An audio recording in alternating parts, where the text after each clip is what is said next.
बुजुर्गों से, गांव के युवाओं से फीडबैक लेने के लिए यहाँ पर कई लोग जो है चुनावी चर्चा करते हुए मिलते हैं गाँव के, क्योंकि 2023 के जो चुनाव हैं वो जल्द ही होने वाले हैं। और गाँव में क्या पार्टी विशेष से कोई सरोकार रखना चाहते हैं या पार्टी विशेष के लोग हैं, वही जानना चाहते हैं। सर, डेगाना की जनता है जो क्या चुना चाहती है? सबसे पहले तो आप डेगाना जनता तो सदाबहार जीवन जीने के लिए मतलब अच्छा और बुद्धिजीवी और शाणप सामंतवाद वास्ते किलक के साथ है। सर, जैसे किलक साहब ने भी वैसे 5 साल का राज किया, उससे पहले कि यार मंत्रिमंडल में उनको कैबिनेट का दर्जा दिया, हो सकता है उनके अंदर जो विशेषता थी तो वो कैबिनेट का उनको दर्जा दिया था। लेकिन वो हम आपसे यही जानना चाहते हैं कि इस बार 2023 के चुनाव में, क्योंकि किलक साहब पिछली बार हार का सामना करना पड़ा था, हो सकता है जनता आप ही उनके साथ थे और जनता ने उनको नहीं चुना, तो 2 बार लगातार 10 साल के लिए उनको दायित्व दिया। लेकिन इस बार आपका जो है फीडबैक क्या रहेगा कि जनता जो है वो काम को लेकर, या फिर वो पिछले, हो सकता है कि 5 साल के बाद मौका देना चाहिए, लेकिन किलक साहब को भी 10 साल मौका दिया, लेकिन इस बार क्या रहेगा पार्टी? इस बार वो तो मैंने क्या दिया एडवांस हम कह दिया सर। तो आप बताइए सर, जैसे बजरी माफिया भी कहीं पनप रहे हैं अभी, देखा ना कि आपको पता ही होगा कि कुछ दिनों पहले एक बजरी खनन बजरी माफिया लेकर मर्डर हुआ। लेकिन अजीत सिंह जी किलक के कार्यकाल को लेकर आपकी क्या फीडबैक है, आपका क्या राय है? अजीत सिंह जी किलक ने कैसा काम किया? वो बजरी माफिया पहले नहीं थे या बजरी माफिया खत्म हो गए? उनके राज में कोई तरह का माफिया कोई सामाजिक क्षेत्र कोई नहीं। अब हम बुजुर्ग जो है वो उनसे जानना चाहते हैं, आरएलपी राजस्थान राष्ट्रीय लोकतांत्रिक पार्टी, हनुमान मनवाल साहब ने लॉन्च की, उसके बाद वो भी लगातार काम कर रहे हैं। इधर विजयपाल जी आपके जनता के बीच में काम कर रहे हैं। तो बाबा जी आपकी क्या राय? मारवाड़ी में कह दो। हाँ, मारवाड़ी में कहीं कहते हैं कि पहली सेकंड विजयपाल जीतो सको। एक तो कहीं होगा मिलके के भाई लोग आप भावना देखिए भाई काटो मिल जाए एक बार इन पास मदद कर। अच्छा। नंबर 2 में भाई बाको प्रचार कहीं हो मूंग और बजरी बाटा ये पिया लेवे मूंग है बिगवा जे को नहीं रिया कौन वेर मैं आवा तो जाके पड़े कोई हाथ में बिगाड़ो बोले जो को अब पहलो मुद्दा कोई है जगह आया नहीं जगह ये काम तो मूंग तो 5 साल में 4 साल बिगड़ नहीं क्या कोई जीता। अच्छा, एक तो पहलो काम तो कांग्रेस बड़ी दिक्कत। हाँ, पहलो काम तो आया विजयपाल जी कांग्रेस रो काम करियो किसान तो जितना दिया बाकी पर्सन पे दाम खेती को ऐसे का दे फुमा पे आडा फिकर सोतो ठोके तो बजरी बाटा हो रहा जाऊं क्या कोई नहीं गुंडा गिरदी थोड़ी अच्छी फैली है कि देखना हमारे सही से रहते खाता क्या पते भी को ले। अच्छा, अब आम आदमी ने हो टिकट में दौड़ है अच्छा तो मायना का टेंडर रहेगा दौड़ कर दवा मांगा ठेका चलेगा दो कांगा से धनी पड़ेगा बहुत समस्या भारी है। बाकी शासन का बात है अब ये बार की बोली तो इस बार 2023 में किस अगर एसएस सिंह किसी को बीजेपी टिकट देती है तो वो आराम से जीतेंगे, बहुत अच्छे वोटर देते हैं। अच्छा, यदि अजीत सिंह जी को टिकट नहीं देती है तो कैसे? 30 नंबर पर बीजेपी को समझना। अच्छा, 30 नंबर बीजेपी को समझ। हाँ। तो हमारे अंकल जी से और फीडबैक लेते हैं, यदि इस बार बीजेपी का जैसे इन्होंने बोला कि अजीत सिंह जी को टिकट नहीं देते हैं और किसी तीसरे आदमी को टिकट देती है, तो आपकी क्या राय सर? तीसरे आदमी को अगर टिकट देते हैं तो भाई बजरी माफिया वगैरह इस बार नागौर में डेगाना में विशेष तौर से कहीं मर्डर भी हुआ है, अभी मर्डर हुआ था अभी कुछ दिनों बाद पहले ही हुआ। तो ये चीजें जनता के लिए बहुत गलत है। अच्छा, और हर आदमी को मकान बनाना पड़ता है, मकान के लिए उसको बजरी चाहिए, पत्थर चाहिए, तो उसके ऊपर रॉयल्टी बढ़ा दी, सारी समस्याएं पैदा होगी। तो उनको तो जैसे एक बजरी की ट्रॉली मंगाते हैं तो उसको 5,000 रुपये देना पड़ता है, और वही बजरी की ट्रॉली हमारे 1500 2000 में आती थी। तो आज हर आदमी पिट रहा है। और एक बात मैं और कहना चाहता हूँ, अगर जैसे मान लो ये असंभव चीज है, अगर आरएलपी आ जाती है सत्ता में तो कुछ नया हो सकता है, लेकिन वो अभी लग नहीं। वो तो आप जब जनता चुनेगी तो ही होगा। नहीं, वो अभी मुझे बताओ कि कांग्रेस बीजेपी लगातार 5 साल में चेंज होती है, कांग्रेस की सरकार आती है, बीजेपी की सरकार आती है। यदि इस बार यदि जनता ये चुन लेती है कि भाई आरएलपी को हम चुनते हैं, तो आरएलपी किन किन मुद्दों पर आ सकती है? तो आरएलपी जैसे एक तो बजरी माफिया जी, और एक किसानों का जो संघर्ष है जी, उसके अंदर ये जैसे आरएलपी का अभी सुप्रीम हुआ है हनुमान बेनीवाल जी, तो बंदे में कुछ तो है जी, मतलब बहुत ताकत है संघर्ष करने की। मतलब ऐसे नहीं रात को आधी रात को अगर उसको कोई फोन करके किसी पार्टी से और से जाति से कोई संबंध नहीं, उसको रात को भी फोन आ जाता है और रात को बंदा हो जाता है।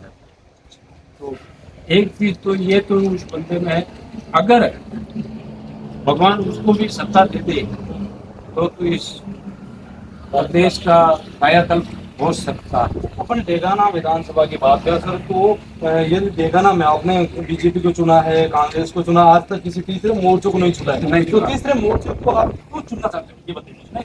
तीसरा मोर्चा तो ऐसा है ना कि कैसे मतलब क्यों चुनना चाहते हैं, ऑप्शन नहीं मिलता। एक तो आरएलपी का किसी उम्मीदवार पिछली बार कमजोर आ गया, तो कमजोर उम्मीदवार जब उम्मीदवार खुद ही कमजोर हो जाता है तो जनता उसके साथ भी। और तब हमें दो विकल्प में से चुनना पड़ता है कि इन दोनों में से कौन है, तो उनमें से जो अच्छा लगता है उसको जनता देखती है। अगर कोई दमदार नेता उम्मीदवार अगर आरएलपी का आता है तो वो कुछ कर सकते हैं। सर, आप तो जैसे बुजुर्ग आदमी हो और लगातार कई चुनाव देख सकते हो, आजादी के बाद में आपने चुनाव सर्वप्रथम कब से वोट डाला था, मुझे बताइए। मैंने सर्वप्रथम वोट डाला था 1977। अच्छा, 1970 में। उसके बाद में राजस्थान में कौन कौन सी पार्टियां लगातार आपके जो है आंखों के सामने जीतती आई है, वो उसमें जैसे 77 में जनता पार्टी आई थी, फिर वापस कांग्रेस आ गई, उस समय बीजेपी थी नहीं जी, फिर 80 के अंदर बीजेपी बनी थी, तो वो हंग असेंबली आती थी, कभी कांग्रेस की आती थी, कभी तो जैसे भैरव सिंह शेखावत की सरकार भी बनी, और फिर 89 के अंदर जनता दल का उदय हुआ, तो एक बार वो भी उनको भी देख लिया, लेकिन वो जैसे चला नहीं जी। तो अब कुल मिला के बात आती है सिर्फ उम्मीदवार की। अगर आरएलपी का दमदार उम्मीदवार हो और इधर बीजेपी अजय सिंह गिलत को टिकट नहीं देती तो ऑप्शन आरएलपी। चलो यहाँ देखा ना कि विधानसभा से निकल कर चलते हैं राजस्थान की ओर। राजस्थान में लगातार आपने 1977 से वोटिंग की है, तो राजस्थान में दोनों सरकारों की पार्टी बनी। आज तीसरी मोर्चे कोई पार्टी बनी है क्या? तीसरी मोर्चे की पार्टी। तो यदि इस बार यदि मान लो कि राजस्थान में यदि कांग्रेस तो अभी शासन में है और बीजेपी पिछली बार शासन में थी, इस बार क्या लगता है आपको? इस बार जैसे जनता के मूड के हिसाब से बीजेपी तो हनुमान जी बनवाल की वो चाहते हैं कि मेरी पार्टी मेरी सरकार बने, क्या सरकार बने। अभी उसका संगठन तो कई चीजें पार्टी को पूरे प्रदेश में संगठन को चलाना बहुत ताकत है, बहुत बड़े बड़े नेता चाहिए, पैसा चाहिए, उनको चंदा देने वाले चाहिए, तो अभी उनके पास अभी वो तो खुद ही फकीर आदमी। चलो मेरा ये सवाल है सर आपसे कि यदि कांग्रेस और बीजेपी दोनों को स्पष्ट बहुमत नहीं मिलता है और आरएलपी के साथ में मान लो कि 20 या 25 सीटें आ जाती है इस बार राजस्थान में, तो आरएलपी को किस पार्टी को समर्थन देना चाहिए वो बताइए। आरएलपी को भी बीजेपी को किन मायनों में देना चाहिए? नहीं, जैसे बीजेपी में जैसे अभी हम सीएम का कंपेरिजन करते हैं। जी सर, जैसे सीएम अभी गहलोत साहब है, इससे पहले वसुंधरा जी थी, तो वसुंधरा जी और गहलोत साहब के कंपेरिजन में वसुंधरा जी मेरे हिसाब से आगे। इस बार वसुंधरा जी को यदि पार्टी राष्ट्रीय पार्टी के नेतृत्व में उनको शामिल कर दे, क्या लगता है आपको? यदि वसुंधरा जी को नहीं लेकिन को सीएम दूसरा ही दावेदार वसुंधरा जी बाकी तो राजस्थान में बीजेपी को नुकसान उठाना पड़ेगा, दूसरा विकल्प नहीं है। तो मतलब आरएलपी यदि होती है तो वो बीजेपी को समर्थन दे सकते हैं। हाँ, बीजेपी के साथ जाना चाहिए। तो हम और भी कई युवाओं से जानते हैं, आज युवा हमारे साथ बहुत सारे टोपी वाले भाई साहब है। टोपी किसको पहनाओगे इस बार? यदि टोपी यदि आ रहे आपको पता आम आदमी पार्टी भी आ रही है, वो भी टोपी लेके आ रही है सर। तो बताइए सर, आप कैमरे में इसको तो बताइए सर, कैसे लगता है आपको चुनाव अब तक कितनी बार वोट दिया आपने? अब तक 2 बार वोट दिया हमने जी।